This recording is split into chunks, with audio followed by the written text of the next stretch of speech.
بسم اللہ الرحمن الرحیم۔ السلام علیکم، میں ہوں علی اصغر اور آپ دیکھ رہے ہیں میرا YouTube channel. Bushra be be کا بیان عمران خان اور پی ٹی آئی کے گلے پڑ گیا،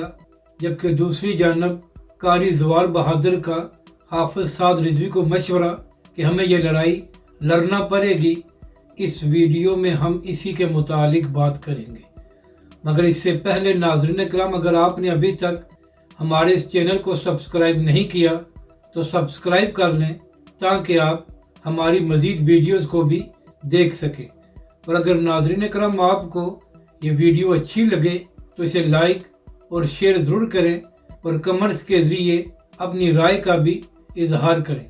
تو ناظرین کرام، پی ٹی آئی اور عمران خان صاحب نے 24 نومبر کو پروٹیسٹ کرنے کا اعلان کیا ہوا ہے اور اس کو پی ٹی آئی والوں نے فائنل کال کا نام دیا ہے۔ اسی حوالے سے پی ٹی آئی بھی بھرپور انداز میں تیاریاں کر رہی ہے اور پی ٹی آئی کا دعویٰ یہ ہے کہ اس بار وہ لاکھوں لوگوں کو اسلام آباد لانے میں کامیاب ہو جائیں گے، جبکہ دوسری جانب حکومت بھی بھرپور انداز میں تیاریاں کر رہی ہے اور حکومت کا ارادہ یہی ہے کہ پوری طاقت کے ساتھ پی ٹی آئی والوں کو روکا جائے گا اور ان کو اسلام آباد میں دھرنا دینے کی بھی اجازت نہیں دی جائے گی۔ اسی حوالے سے یہ بھی خبریں سامنے آ رہی ہیں کہ پورے شہر میں کنٹینرز کو لگا دیا گیا ہے اور اس کے ساتھ ساتھ کچھ صحافیوں نے یہ بھی خبر دی ہے کہ تمام موٹر ویز کو بھی بند کر دیا جائے گا۔ یعنی کہ ناظرین کرام، پروٹیسٹ تو 24 نومبر کو شروع ہوگا، مگر حکومت کی جانب سے آج سے ہی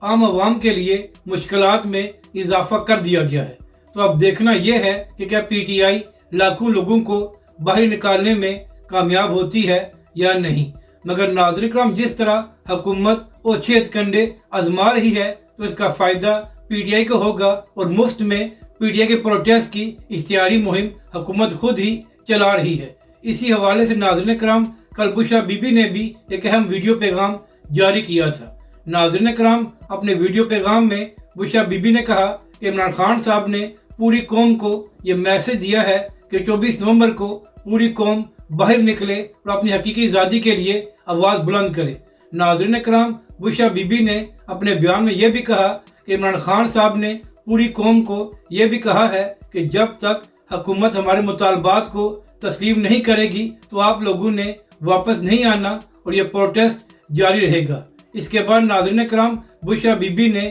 اسٹیبلشمنٹ کو بھی مخاطب کرتے ہوئے کہا کہ جس طرح بار بار چادر اور چار دیواری کے تقدس کو پامال کیا جا رہا ہے، یہ غلط ہے اور پرامن پروٹیسٹ کرنا پی ٹی آئی کا قانونی اور آئینی حق ہے، تو لہذا حکومت ہمارے ساتھ یہ سلوک کیوں کر رہی ہے۔ اب ناظرین کرام، یہاں پر ضمن میں بات یہ ہے کہ جب عمران خان کی حکومت میں تحریک لبیک پاکستان ناموس رسالت کے معاملے پر باہر آئی تھی تو اس وقت عمران خان کی حکومت نے تحریک لبیک کے کارکنوں اور قائدین پر بدترین شیلنگ کی تھی اور تحریک لبیک پاکستان کے سینکڑوں کارکنوں اور تحریک لبیک پاکستان کی پوری قیادت کو جیلوں میں ڈال دیا تھا۔ تو کاش اس وقت بھی بشرا بی بی کو یہ خیال آیا ہوتا کہ پرامن پروٹیسٹ کرنا تحریک لبیک پاکستان کا قانونی اور آئینی حق ہے، تو پھر عمران خان صاحب اور ان کی حکومت تحریک لبیک کے خلاف طاقت کا استعمال کیوں کر رہی ہے۔ خیر ناظرین کرام، اسی بیان میں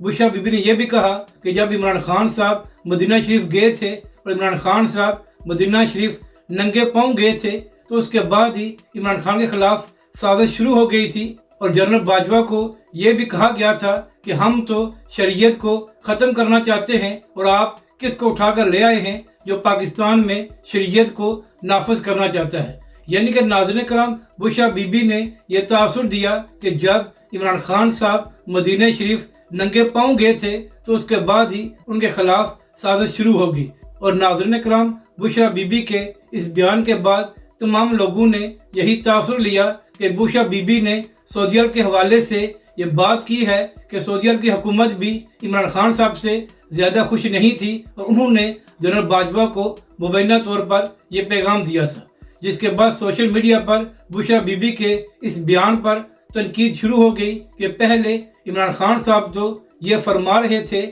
کہ امریکہ کے خلاف سازش کی ہے،